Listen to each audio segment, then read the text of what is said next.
Do you have bushy salt and pepper eyebrows that are making you look older and tired? I did, and so I decided to take action, and here's why. Eyebrow shape and color are crucial to a makeup look because they act as a frame for the face. The combination of well-groomed brows and eye makeup can take years off your facial appearance. So I could never seem to get my brows right. The wrong color, lack of color, over plucking, etc. So I found a pro to trim, tint, and shape my brows to really make my eyes pop. He also gave me some great tips for brow grooming at home.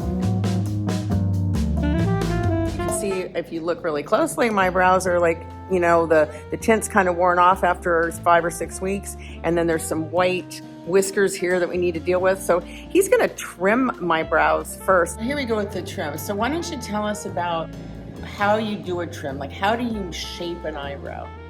Generally, the trimming is just to get some of the longer ones out of the way, and a lot of times the lighter ones, the gray ones, will have a little different texture and stick straight out, so we got to trim those just down to be even with the rest. I see.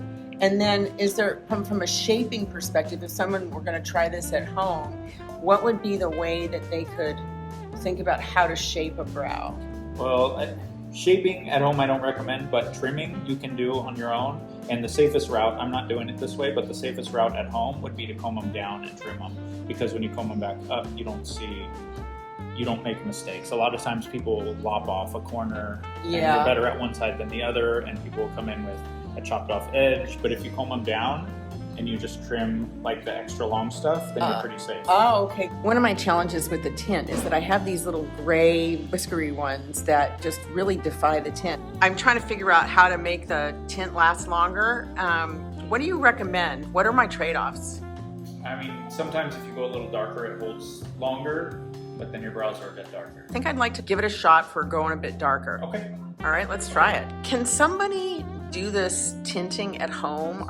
Can you just buy stuff in the store? I don't know if you can get the actual hair color at home. I think it's for licensed dermatologists. But I think you can get some of the brow products you can get online. You can also get like a men's, like the beard touch-up stuff, and you can use that as well. And are those available in drugstores or? Yeah. All right, here we go. Color's going on. So is there any specific trick to this?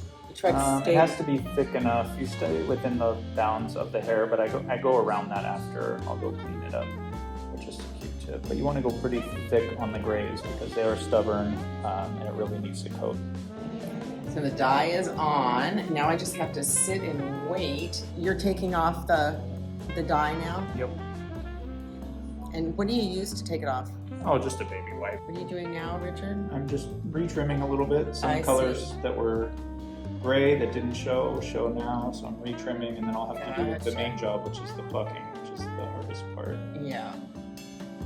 Now he's gonna pluck my eyebrows. Now that he can see the hair after the dyeing, he can shape the brows. So tell us about how you go about shaping a brow if someone wants to try this part at home. This part I don't recommend. I recommend the least at home because it's really hard per person what your line should be. Meaning their shape. Their shape and what you should do. And most people end up shaping one side differently than the other because the way their hand reaches over. Right. I struggle with that even with trimming the brow hairs. Yeah. So, but a lot of people do try to do this at home, and there are these stencils that you can get. Yeah, you can fill them in with a stencil and powder and just shape around that. But they just don't fit to everybody's eyebrows. Yeah, well, I think each person's, I think each side of the face is a little different. Yeah. Are there any basic principles that you follow for this process? I mean, ideally, every brow is pretty much a straight line from this point to the arch point. Mm-hmm. It should be a straight line there, and then if you had a dot here at the top and a dot there, it's a straight line there, and then they combine at the end. But everybody's brows are different, everybody curves in a different area, but usually you want to pull the arch out as far this way as you possibly can without it being like out here. It's the finished product, so I know you want to say something about it, Richard. Yeah, they're a bit darker initially, and then within the first day or two after you scrub hard, you'll get some off the skin. Yeah, so there's some dye on the skin. We had to leave it there for a while. We had to leave the dye on so that it would really absorb into those tough to get gray whisker type brow hairs. So that's fine. I've gone through that before, and it's going to be beautiful in a day or two. Even beautiful already. Thank you, Richard. Yeah, no, I hope you found this helpful. If you did, please give me a thumbs up and subscribe to my channel and forward to your friends. It really does help. And of course, I love to get your comments and ideas about what else you'd like to see here on Thriving Gracefully. See you next time.